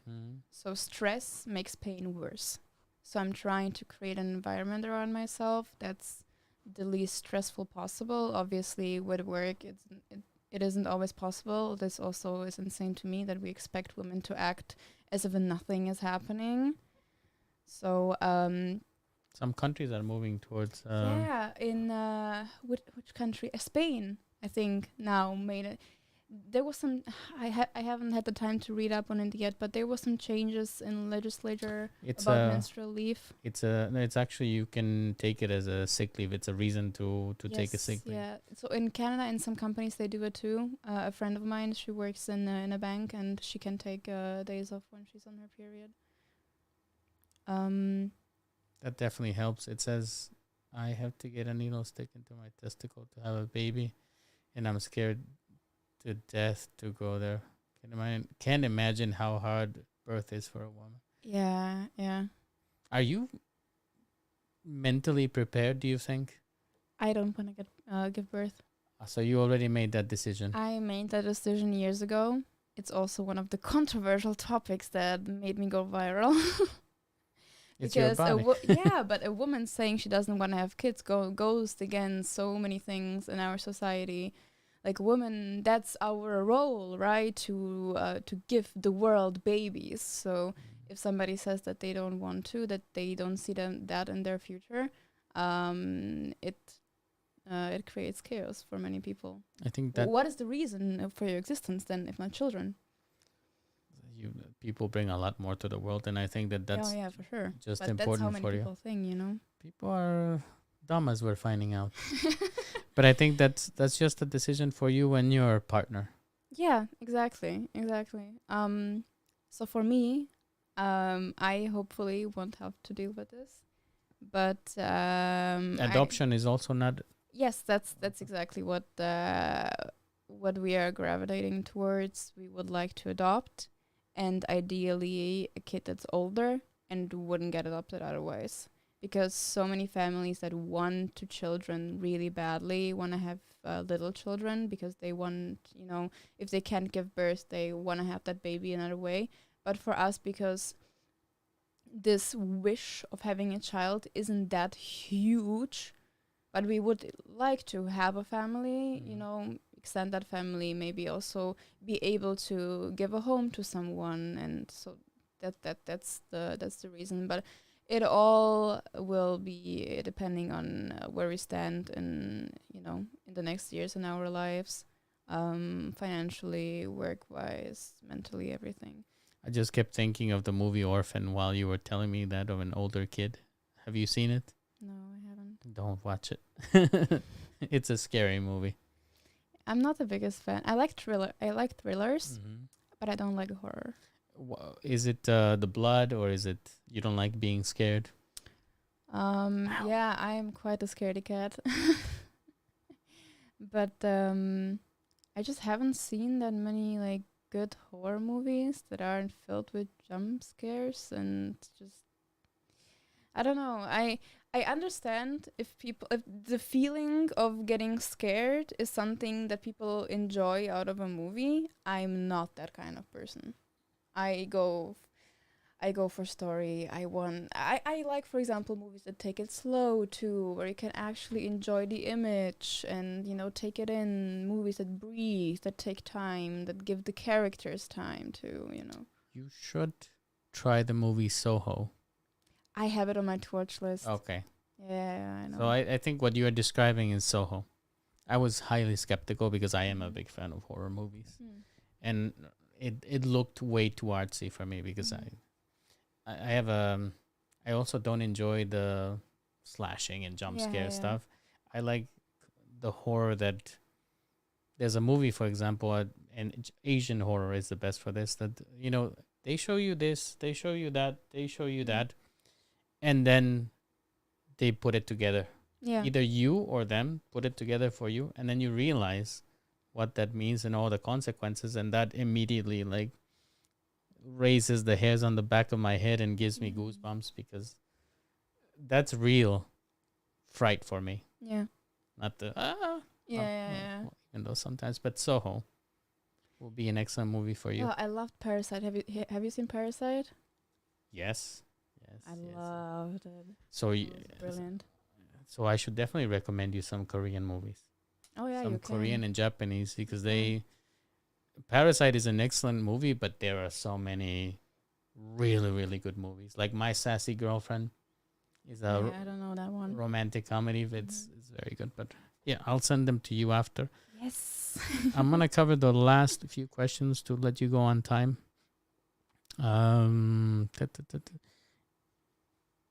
Yeah, I think we don't need to cover. Maybe some highlights of. But I'm Yeah. just gonna take the shirt off because No I'm problem. melting here. Do you want the fan? No, I think I'm good. Okay, so you can just try that, and it's kind of. The last question I want to leave you with is about the generational differences and how you perceive them. This is the reason why I hate long sleeves. And I'm sorry, I usually have the fan, but I didn't. I thought because it was cold that I didn't offer.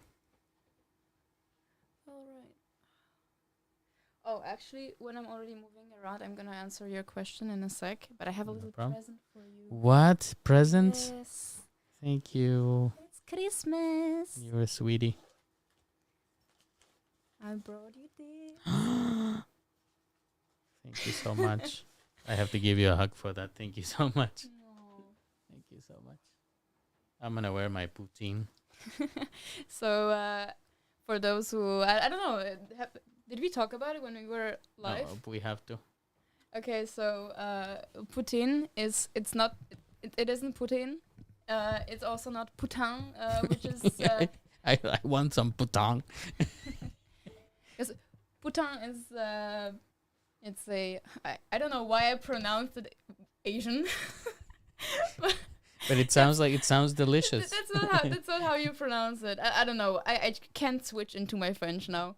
I'm stuck with English. But it's a French swear word. This? Yeah, but you write it differently. A little bit Okay. differently. Okay. Also write puta is also a swear word. And then In Spanish. and then I think in Italian there's something that's also very similar to this. Putana. Yeah, because when I was in Milano, I had the same hat on, and people were looking at me so weird. You can imagine when I was on the bus and it was curving and I was with a Spanish speaker and I'm like, ay, que curva. Yeah. Like, what a turn. Everybody's like, what is going on there? Or Yeah, so this is poutine, and that's basically the one big national dish that Canada, specifically Quebec, has. And it's fries with gravy and cheese curds. And actually, you can find it here in Slovakia, but there's one food truck that has it, and is not the best, but it's not bad. If you never tried it, I think it's acceptable. Here in Bratislava? Yeah, when there's like a street fest The street food festival? Yeah. Oh, they had a vegan gyros there and kebab, and it was the best vegan kebab I've ever had. You even can- better than the ones in Really? Vienna. I think that there is a There's a place in Trnavské Mito where you can get. They have this, and they also have gyoza. Yes, they. Yeah, but wait, you mean There's one. what's the name of the place? I don't know because there's one that's next to Stara Trošnica. Yes, that's exactly the one I mean, but I don't know why it doesn't want to come to my mind. I don't know that it has. All I know is it has a bunch of black cats going like this, like my cat there. Yes. What's the name of that place? I've been there so many times. I don't know the name. But they have a smaller one near Trnavské Mito. Yes, they have a smaller one there. So I haven't been there. The gyozas are the famous thing they have. But that's not where the kebab was from. I don't actually remember because it was a while ago. Mhm. I do not remember. I never had it there, But so I don't know. it was on the street festival in one of the stanki. So maybe next time I will try it. But there you can find this stuff. But back to the generational. Yes, back to the generational. So what was your question? About the different generations. And actually, maybe before that, what is your astrological sign? I'm a Virgo. Do you believe in like that sort of astrology? I'm not really like deep in it, but I think that there's some truth to it, but I wouldn't take it as something that's the guiding force in my life. I'm a Pisces.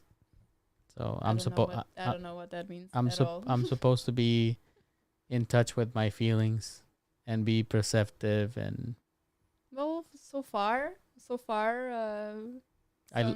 truthful to me. I'm like a Pisces. Thank you so much. Well, I'm enjoying this conversation with you. I feel like I'm being heard. I feel like you actually listen and that you, yeah.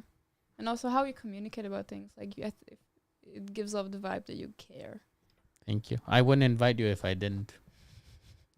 I think we all can find better things to do, right? True. Time is money. Yeah, and especially, I changed my philosophy on life. I gave up on the idea that you don't have time to do things. And I subscribe to the thinking that you make time for the things that you want to do. And you will always find the time for what you really want to do. Yeah. So, really, I tell you that every person that comes here is, I really want to talk to them.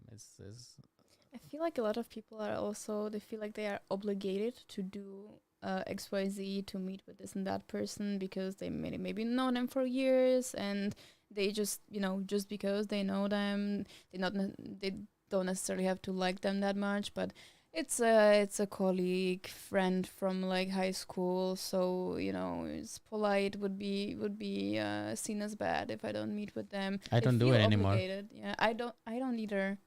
I only go meet and like spend time with people that I actually enjoy like spending my time with. Yeah, that's even my best Quality friends. time. Yes, that's the word. And exactly what you're saying. Even my best friends, like I meet them maybe 2-3 times a year. And with those people, it's like I met them yesterday. Yeah, same. Because I travel so much, I don't actually get to spend so much time and hang out every Friday with the same group of friends. So I see the people maybe once or twice a year. And then when I see them, I really enjoy it. And, throughout the year, we stay a little bit connected. Right. But we also, it's not like we chat every day. I don't like doing that. I hate chatting. I either meet in person or try to do like a video call. Sometimes chatting can be fun, but I even don't like the video call so much. Like and it's better in person. Like there's just nothing like it. And I also believe, that if you have a connection, you're not going to all of a sudden not care about somebody that you care about because you didn't see them in 2 days. Yes. Then it's not a real friendship or a real connection. So I would call people that I see maybe once or twice a year more my friends than maybe people that I hang out with more often because I don't know, work or whatever. There's a different security in knowing that you don't talk to this person for a year, but you know that the minute that you write that person, Yeah. they'll do whatever for Yes. Yeah. Yeah. And I have many people like this, and people don't believe me. They because there's still this thing of like, oh, I need to have at least five friends to be seen as like, I don't know, popular, having my shit together, having a good life, But that's not true. you. No, at least I don't think so. Yeah, no. Like the social circle, the size of it is different for everyone. Some people have a few very close friendships. Some people have more. I don't know. Loser is not the right word, but Introverted. yeah. And I'm actually introverted, if you can believe it. I don't know what I am. I think I'm like an ambivert. And what does that mean? I'm ignorant It's to the word. ambivert. Like depends on the situation and depends on the circumstances. Like for example, you like to be extroverted in certain situations with certain people in certain time. I don't know. You have like times when you're extroverted, and then you have times when you're introverted, and that can be a whole week when I feel like I want to go out and be with friends, and then a whole week when I just want to be by myself. Plus, for me as a woman, I'm influenced by my cycle a lot in this.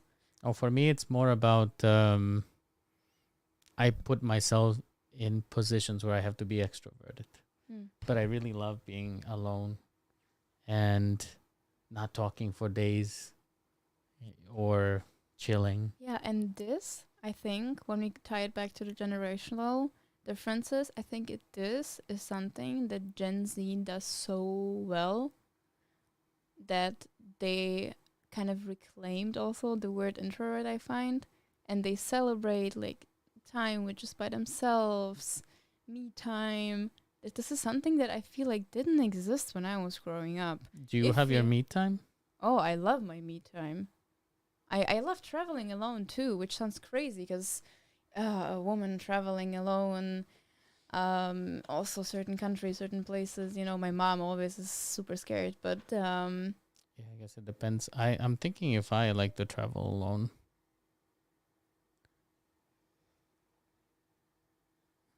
I don't think that I like to travel alone. I like to people show me. What do you like to do alone then? That's a good question. That's a good question. I like to. What do I like to do alone? I like to catch up on movies. Like I really love movies. Do you go to the cinema alone? Yes, Yeah. not always, but with horrors, for example, it's a huge hassle to find somebody to go with to horrors. Really? Really? And like before, yeah, I always joke about this that I'm the one trulo in the back by himself, and everybody with their partner there. But I just went to see The Menu. Also, great movie. Recommend. yes, I saw it. I was alone in the cinema. You were the trulo too. Perfect. Absolutely perfect. What did you think of that movie? Because I didn't know what to think about it. It was not what I expected. Did you watch? Did you watch the trailer before? Yes, and I got the feeling that it would be more horror-y. Yes. Yeah, me too. I don't think the trailer is. I don't think the trailer gives you a wrong impression of what the movie's gonna be. It was deceitful, and then Yeah. seeing the actress, Yeah. I don't know the name, and you kind of Natalia remind me. Muchova. I know people tell when after Queen's Gambit, I also had a different haircut. I had shorter hair back then. With the short hair, I got so many messages. People, oh, you look like Beth. I think the only thing is that she has this. Her eyes are. Yes, yeah, she has the. For me, I just have dark circles like this, and she has more like this, like under eye back. No, but she also has a bigger distance between her eyes. Bigger eyes overall.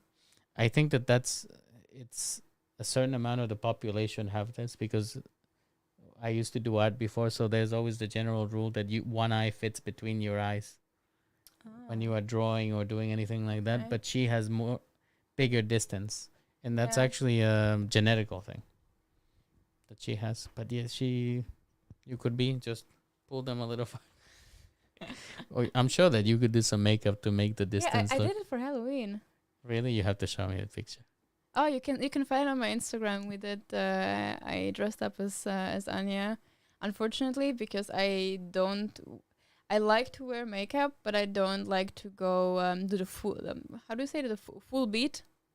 When you do like a big glam makeup with everything, like contouring, foundation, blah blah. So I don't actually own foundation. Is it because you don't want to do it yourself? Because I'm sure that you had it when you were modeling, right? People were doing that on Yeah, you. yeah, yeah. I just I don't know. I don't see makeup as something that I don't wear makeup to cover my flaws. Mhm. I wear makeup kind of like an accessory. Like men are doing that more Yeah, and and more. I love it. I love it. I can't imagine doing it because I'm afraid of that near my eye. I told I said my boyfriend was modeling. That's the one thing that he would always struggle with when it comes to makeup. Like I'm sitting there, I'm the perfect Barbie doll. You can play around with me, you can do anything. The only thing is when they like curl your eyelashes, that I'm sometimes my eye like twitches. But oh, my boyfriend is horrible with this. I'm like, Even mascara, I'm just putting it close to his eye. you mean the one that goes like that? Yeah, Yeah, he yeah, yeah. can. Me also. It's so I bad. can't. I wanted to do a shoot together and do him like a nice cool eye makeup. Like he doesn't have issues with this, obviously. He's very how do you say this? Secure in his Yes, masculinity. exactly. I also have no issues with that, but I just Yeah, but actually putting it on him was such a struggle that it just looks like he cried a lot and just the makeup like ran all over. his he could be the eyes. crow. That could be his thing, the crow. The makeup from there.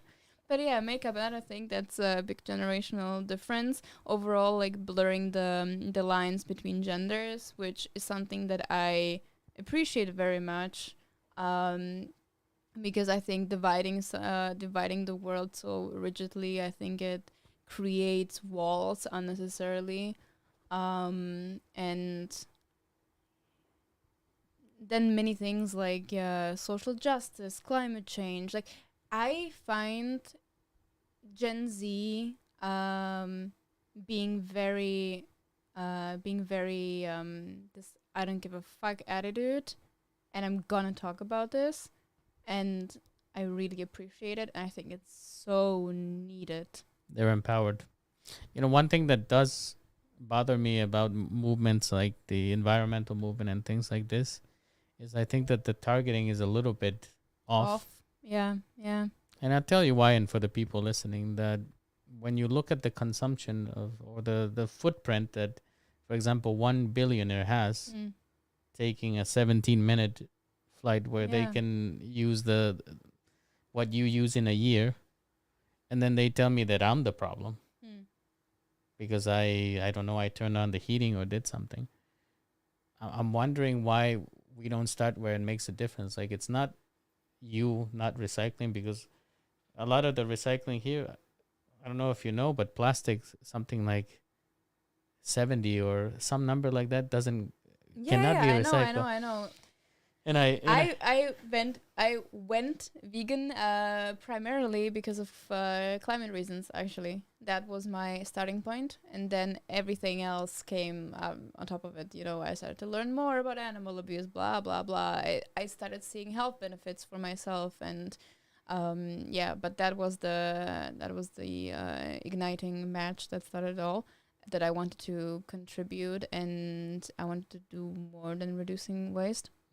But then you get into the rabbit hole, like in the nuances, right? Because the avocados, for example, Yeah, exactly. horrible. The thing is that But I love them so much. this there is a good expression for it, and I can't remember it, but like there's a lot of policing happening and finger pointing on the people that speak out and openly are environmentalists or try to contribute. And there's a lot of people who will immediately point fingers and say that, oh, you're a horrible vegan. You had, I don't know, cheese on this flight. yeah, because there was no vegan option available. I'm not gonna throw this away, and also I need to eat. Mm. And there's while they themselves don't do anything, you know, and I'd rather have the whole world be more conscious about what they do and try to do little things than have a few full-blown eco-warriors, you know. It's also about the approach. I think that a lot of people are put off by, like, I think just the communities around it is so toxic. yeah. I think some people do it for themselves more than for the right reasons, right? Yeah, yeah. Which is kind of a shame. We are way past the 2 hour line. This definitely flew. What are your plans for the rest of today? Just sleep, I guess. You're gonna get some rest. Well, we'll Yeah. let you get some rest, and hopefully, we see you again next year. Oh, I would love to. When you come back, it would be nice to have you and Petush together. That would be great. Yeah, because when I think of two women that are trying to empower women and talk about topics that nobody wants to talk about, both of you come up in that discussion, and I really appreciate the effort that you make to try to bring sex education, especially because I Yeah. think that I've read so many countless stories, and I was, well, just about even girls that didn't had never looked, for example, there, Yeah. Yes. or that had. Because it's not in your face. It's under you. You need to. This is the difference. For people with penises, there is no other way around. Yeah, You're is- gonna is see that- it. yeah. For us, we need to make a conscious effort to look. And then when you're told your whole life not to look, that's dirty, that's shameful, that's blah blah blah, then you don't. Or you do it too late. And also the thing that they were asking the question to women of how many holes are there. Yeah. Many women don't know. I learned super late in my life. Many guys don't know as well. Oh yeah, but like how are guys supposed to know if we women don't know? That's true. You know? It's true, but it's really surprising, Yeah. right? And I don't know what is dirty about it. The female body is beautiful. It's one of the funnest places, if I can be honest. There's nothing. Yeah, this is something we need to break to in our society, but that would start a whole other discussion. Just how comfortable and easy joking it is to talk about male genitals, and how hard it is to talk about female ones. I also, without getting into the topic, I was also reading a lot about labioplasty. Yeah. And how that there's one artist actually that was trying to show the many different types that it's okay if you are, because it's like so unique for everybody. It's not, you don't encounter the same one Yeah. over and over again. This was also something actually when because there was no other way. Mm. Only through porn you would, learn something, because there isn't any sex ed in Slovakia, not even like bad sex ed. No, there isn't any. So, and many families won't talk about it. If you don't learn in school, if your family doesn't talk about it, where are you supposed to learn? Yeah, then only on the internet, right? And when now there is more creators talking about these things, which is amazing. That's why I like to talk about it as well, because I feel like there's this void that needs to be filled, especially here. But when I was growing up, there was only porn. And in all the porno movies I watched, the big lips on the labia, they cover the inner lips. And for me, that's not the case. I have inner lips that stand out. I hope you're not gonna get demonetized for this. We probably already did, Yeah, but well, but we don't do this for money, so. And I was struggling with this because I thought it's ugly. It's not something that I saw ever, and I thought first something is wrong with me, and if nothing is wrong with me, what is gonna my boyfriend eventually think, when we do it, when he sees me? And it's so funny because most of us are like just excited to see a vagina, for the first time. Like when you are in that part of the relationship, I don't ever remember thinking, "Oh, what an ugly vagina," Yeah. or even thinking about the shape. It's just, worried about yourself. I love what my boyfriend said, that there is this comparison to flowers, vaginas being like flowers. Georgia O'Keeffe. Yeah, and my boyfriend said that, like, isn't the beauty in flowers too that each and everyone is different? That man's a keeper. With that beautiful thought, and Georgia O'Keeffe, if you know, I want to go to the final part of the podcast, and this is where you leave us with a positive message that you maybe learned in life through experience, and something that our listeners can take into their lives, and also plug where people can find you. So it's all you. So hello everyone, speaking directly to you. My message is basically just to be more open, and don't close off immediately when you start to talk to somebody that doesn't share 100% the same opinions you do. We're very quick to be like, oh, this is a leftist, this is a rightist, this is blah blah blah, and then we stop listening to the other person. And I think so many issues in our world would be solved if we would actually listen to each other. So this is my advice: don't be so mean to each other. Don't be mean to yourself. Don't be mean to others. Don't judge immediately based on a few things you see. And yeah, especially around Christmas, don't be so judgmental. If I hear anybody at a Christmas table come up with like, oh, you gained weight, you lost weight, blah, blah, just no. Just please can we not talk about bodies and how we changed and how we're supposed to look like. And where you can find me basically everywhere in social media except Twitter. Yeah, screw. I left Twitter as well. I tried, and it never stuck anyway. And now it's going down the drain anyway. So yeah, you can find me everywhere under the same name, Natalia Muchova, on Instagram, on TikTok, and on YouTube too. And then you can also, if you like English content, which I assume you do because you're listening to this podcast, you can check out our podcast, A Couple to Go, on Spotify and all the other podcast platforms as well. And we were promised new episodes. So Yes, in January, new episodes are coming after Christmas. make sure that you subscribed. Natalia, thank you so much. It's been absolutely great. These 2 hours have flown, more than 2 hours. Really appreciate you coming here. I know you had a long day. Thank you so much. Guys listening, thank you again for watching. Make sure that on Wednesday, you set an alarm or a reminder or whatever you need to do, because we will have Fifco, the winner of Pharma, coming to the podcast. That's going to be amazing. Completely by luck. And yeah, I'll be streaming probably later today and tomorrow. So guys, it's been a pleasure as always.